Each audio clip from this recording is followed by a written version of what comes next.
चलिए शुरू करते हैं। अध्याय 1 मातृभूमि कक्षा 6। ऊंचा खड़ा हिमालय आकाश चूमता है, नीचे चरण तले झुक नित सिंधु झूमता है। गंगा जमुन त्रिवेणी नदियां लहर रही हैं, जगमग छटा निराली पग पग छहर रही हैं।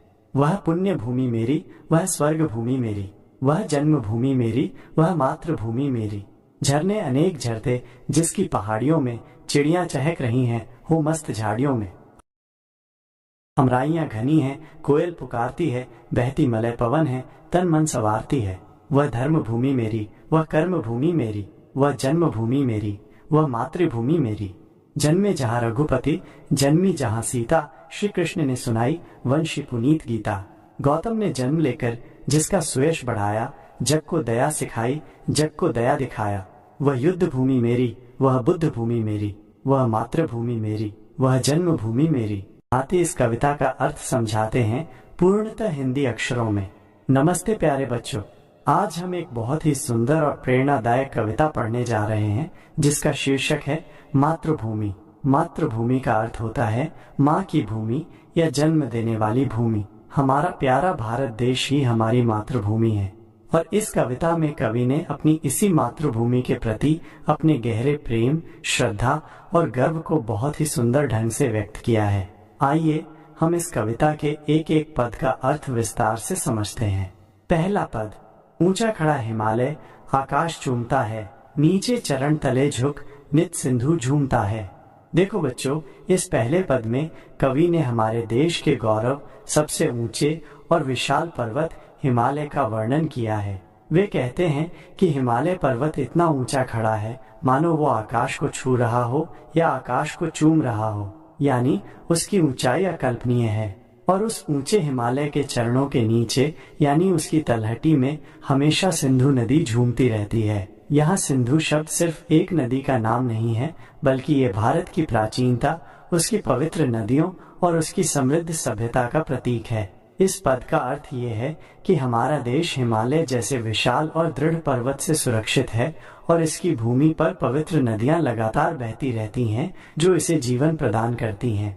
दूसरा पद, गंगा जमुन त्रिवेणी नदियां लहर रही हैं, जगमग छटा निराली पग पग छहर रही हैं।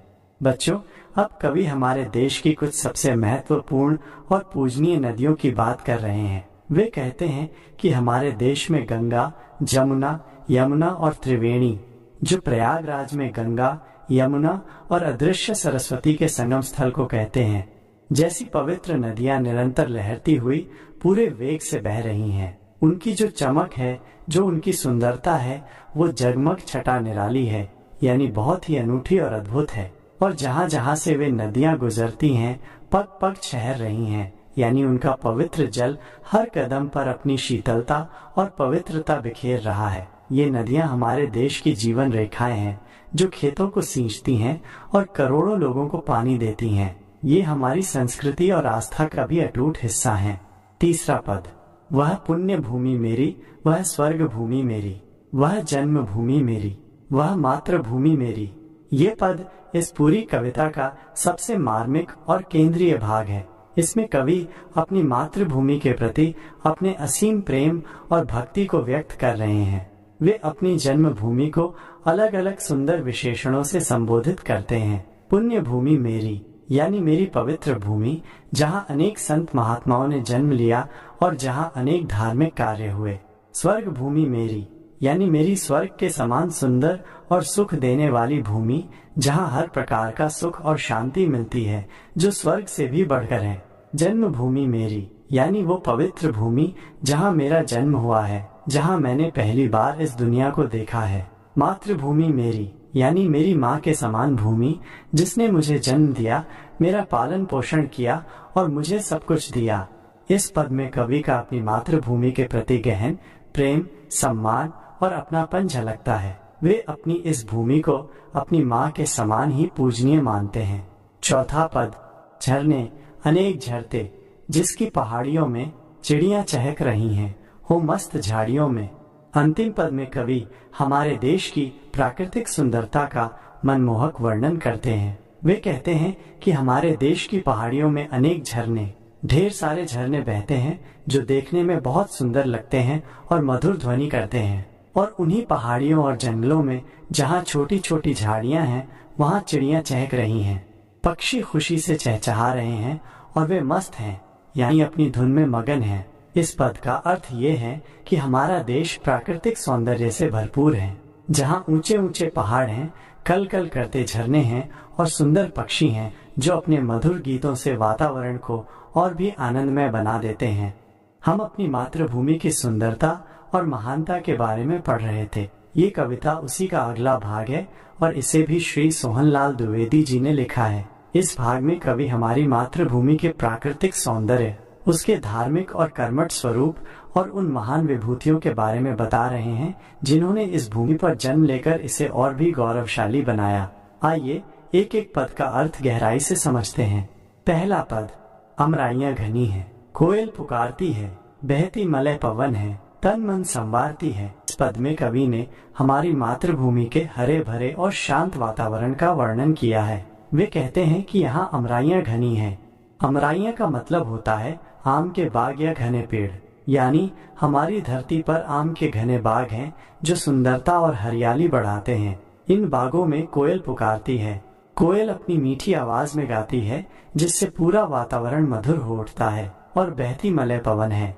मलय पवन का अर्थ है चंदन के वृक्षों से होकर आने वाली सुगंधित और शीतल हवा। यह हवा इतनी सुखदायक होती है कि तन मन संवारती है, यानी शरीर और मन दोनों को ताजगी और स्फूर्ति से भर देती है। इस पद से हमें अपनी मातृभूमि के शांतिपूर्ण और प्राकृतिक सौंदर्य का एहसास होता है।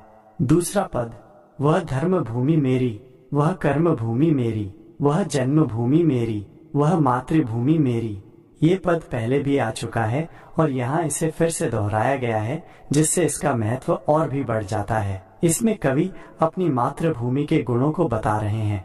वो धर्म भूमि मेरी, यानी ये मेरी पवित्र भूमि है जहाँ धर्म का पालन किया जाता है, जहाँ अनेक धर्मों का जन्म हुआ और जहाँ लोग धर्मपरायण जीवन जीते हैं। वो कर्म भूमि मेरी, यानी ये मेरी कर्म करने की भूमि है जहाँ लोग मेहनत और लगन से काम करते हैं, अपना कर्तव्य निभाते हैं और देश की उन्नति में योगदान देते हैं। वह जन्म भूमि मेरी, ये वही भूमि है जहाँ मेरा जन्म हुआ है। वह मातृभूमि मेरी, और यह वही मेरी माँ के समान पूजनीय धरती है।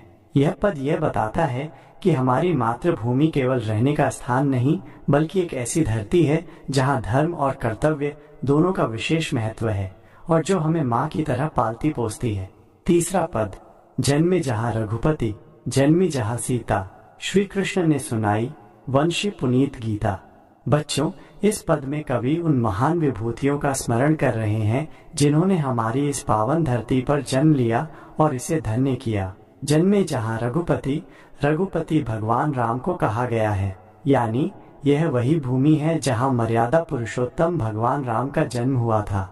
जन्मी जहाँ सीता, और ये वही भूमि है जहाँ त्याग और पवित्रता की प्रतिमूर्ति देवी सीता का जन्म हुआ। श्री कृष्ण ने सुनाई वंशी पुनीत गीता, और ये वही भूमि है जहाँ भगवान श्री कृष्ण ने जन्म लिया, अपनी बांसुरी की मधुर धुन से सबको मोहित किया। यहाँ वंशी का अर्थ बांसुरी है। और सबसे महत्वपूर्ण, उन्होंने पुनीत गीता का उपदेश दिया। पुनीत गीता से यहाँ अभिप्राय श्रीमद् भगवद गीता से है, जिसमें जीवन के गूढ़ रहस्य और कर्म का सिद्धांत बताया गया है। ये पद हमारी मातृभूमि की धार्मिक और आध्यात्मिक विरासत को दर्शाता है, जहाँ युगों युगों से महान संत, देवता और धर्म के उपदेशक अवतरित होते रहे हैं। चौथा पद, गौतम ने जन्म लेकर जिसका सुयश बढ़ाया, जग को दया सिखाई, जग को दया दिखाया। इस पद में कवि एक और महान व्यक्तित्व गौतम बुद्ध का उल्लेख कर रहे हैं। गौतम ने जन्म लेकर जिसका सुयश बढ़ाया, सुयश का अर्थ है अच्छा यश या प्रसिद्धि, यानी गौतम बुद्ध ने हमारी इस धरती पर जन्म लिया और अपने कार्यों से इस भूमि का यश और मान सम्मान बढ़ाया। जग को दया सिखाई, जग को दया दिखाया।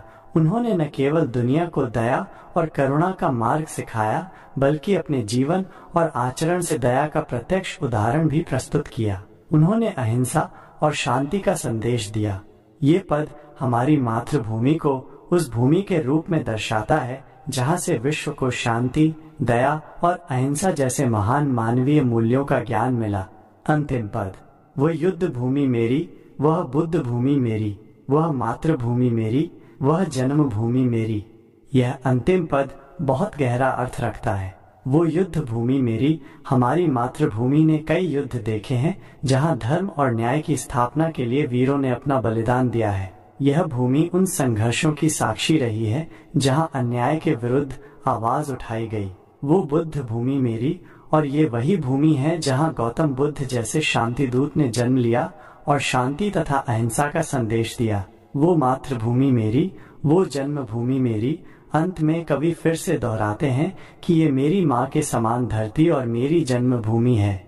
यह अंतिम पद हमारी मातृभूमि के दो विपरीत लेकिन महत्वपूर्ण पहलुओं को दर्शाता है। एक ओर ये युद्धों की साक्षी रही है जहां न्याय के लिए संघर्ष हुए, वहीं दूसरी ओर ये शांति और करुणा के संदेशवाहक बुद्ध की भी भूमि है। इसका अर्थ है कि हमारी मातृभूमि विषम परिस्थितियों में भी अपने मूल्यों को नहीं छोड़ती और हमेशा धर्म तथा शांति का मार्ग दिखाती है। बच्चों, इस पूरी कविता में कवि सोहनलाल द्विवेदी जी ने हमारी मातृभूमि के विविध रूपों का बहुत ही सुंदर चित्रण किया है। उन्होंने हमें बताया है कि हमारी धरती न केवल प्राकृतिक सौंदर्य से भरपूर है, बल्कि ये धर्म और कर्म की भूमि भी है। ये वह पावन धरा है जहां भगवान राम, देवी सीता, भगवान श्री कृष्ण और गौतम बुद्ध जैसे महान व्यक्तित्वों ने जन्म लिया और अपने कार्यों से इस भूमि का गौरव बढ़ाया। ये हमारी ऐसी मातृभूमि है जिसने हमें जीवन दिया और जिसे हम गर्व से अपनी माँ कहते हैं। हमें अपनी इस महान भूमि का सम्मान करना चाहिए और इसके गौरव को बनाए रखने के लिए हमेशा प्रयास करना चाहिए। आंसर पार्ट 1 मातृभूमि, कक्षा 6 हिंदी, वसंत भाग 1। आइए अब इस कविता के सवाल जवाब और अभ्यास भाग को समझते हैं एक एक करके। पहला भाग, मेरी समझ से। प्रश्न 1, कविता में हिंद महासागर के लिए कौन सा शब्द प्रयोग हुआ है? विकल्प हैं चरण, वंशी, हिमालय और सिंधु। सही उत्तर है सिंधु, क्योंकि कविता में कवि ने हिंद महासागर को सिंधु शब्द से पुकारा है। प्रश्न 2, इस कविता में मुख्य रूप से क्या बताया गया है? विकल्प हैं भारत की प्रशंसा, भारत के महापुरुषों की जय, भारत की प्राकृतिक सुंदरता या भारत की वीरता। सही उत्तर है भारत की प्राकृतिक सुंदरता की सराहना की गई है, क्योंकि कविता में पहाड़ों, नदियों, वनों, हवाओं और धरती की सुंदरता का वर्णन किया गया है। अब समझते हैं कि ये उत्तर क्यों सही है। पहला उत्तर सिंधु इसलिए सही है क्योंकि कविता में हिंद महासागर को सिंधु कहा गया है। दूसरा उत्तर प्राकृतिक सुंदरता इसलिए क्योंकि पूरी कविता में भारत की प्रकृति की बात की गई है, जैसे नदियां, पहाड़, वसुंधरा, झरने, कोकिल, वायु आदि। अगला भाग मिलाकर करें मिलान। अब हम कुछ खास शब्दों को उनके अर्थ से मिलाएंगे। हिमालय भारत की उत्तरी सीमा पर फैली पर्वतमाला। त्रिवेणी 3 नदियों का संगम स्थल। मल्ल पवन दक्षिण भारत की सुगंधित हवा। सिंधु भारत की एक प्रसिद्ध नदी। गंगा यमुना प्रसिद्ध पवित्र नदियां। रघुपति श्री राम का एक नाम। श्री कृष्ण गीता सुनाने वाले, महाभारत के पात्र। सीता जनक की पुत्री, श्री राम की पत्नी। गीता श्री कृष्ण का उपदेश जो अर्जुन को युद्ध में मिला। गौतम बुद्ध बौद्ध धर्म के प्रवर्तक। अब कविता की एक पंक्ति पर ध्यान दीजिए। वह बुद्ध भूमि मेरी, वह बुद्ध भूमि मेरी, वह मातृभूमि मेरी, वह जन्मभूमि मेरी। इसका मतलब है मैं गर्व से कहता हूँ कि मेरी धरती वही है जहाँ भगवान बुद्ध जैसे महापुरुष पैदा हुए। यही मेरी जन्मभूमि है, यही मेरी माँ जैसी मातृभूमि। अब कुछ सोचने वाले प्रश्नों पर बात करें। कोयल कहाँ रहती है? कोयल वनों में रहती है। तन मन कौन संवारती है? वसुंधरा यानी धरती माँ। झरने कहाँ से झरते हैं? पर्वतों से। श्री कृष्ण ने क्या सुनाया था? गीता का उपदेश। गौतम ने किसका यश बढ़ाया? भारतवर्ष का। अब एक पंक्ति पर ध्यान दीजिए। नदियां लहर रही हैं, पग पग छहर रही हैं। यहाँ लहर का मतलब है पानी की गति, उमंग, जोश, और छहर का मतलब है पानी का फैलना, बहना। तो कविता ये कह रही है कि भारत की नदियां पूरे देश को जीवन दे रही हैं। हर कदम पर उनका पानी छलक रहा है। कविता की रचना समझिए। गंगा यमुन त्रिवेणी नदियां लहर रही हैं। यहाँ यमुन शब्द यमुना के लिए प्रयोग हुआ है ताकि कविता की लय और छंद बना रहे। कभी कभी कवि शब्दों को छोटा या लंबा करके कविता को मधुर बनाते हैं। तो बच्चों, इस कविता से हमने क्या सीखा? भारत सिर्फ एक देश नहीं, एक भाव है। ये वो भूमि है जहाँ बुद्ध, राम, कृष्ण जैसे महान लोगों ने जन्म लिया, जहाँ गंगा यमुना बहती हैं, हिमालय खड़ा है और वसुंधरा हमें जीवन देती है। यही है हमारी मातृभूमि। धन्यवाद। अगली पाठ में मिलते हैं।